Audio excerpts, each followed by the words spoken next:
Nombreuses sont les activités gravitant autour du Scrabble. Il existe tout d'abord les activités introductives à la pratique de ce jeu.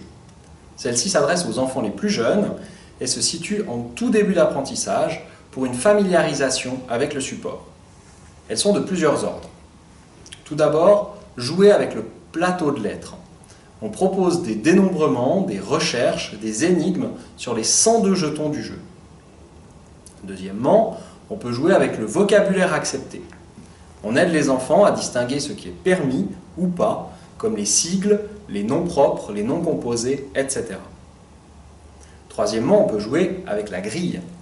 On observe, on dénombre, on recherche en jouant avec les 225 cases de la grille, les couleurs, les symétries, etc.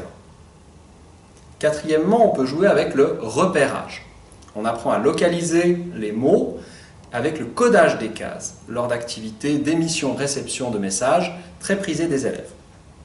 Cinquièmement, on peut jouer avec le comptage, faire du calcul mental, que ce soit avec les points des lettres, les bonifications des cases colorées. Il y a de nombreuses idées de jeu pour s'entraîner au calcul mental.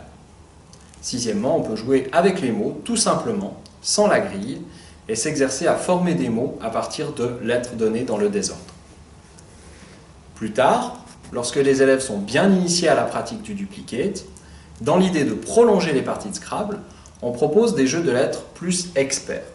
Ceux-ci reprennent les thèmes développés dans les séances et renforcent le réinvestissement. Voici quelques idées de jeux à découvrir. Les cheminées, où il faut insérer un mot entre deux autres. Les anaphrases, qui sont des phrases à compléter avec deux mots qui sont l'anagramme l'un de l'autre.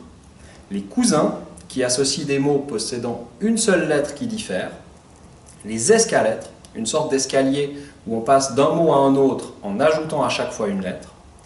Et les anacroisés, des mots croisés où les définitions sont remplacées par les lettres mises par ordre alphabétique. Toutes ces activités, et bien d'autres encore, figurent dans le manuel scolaire et sont clairement expliquées.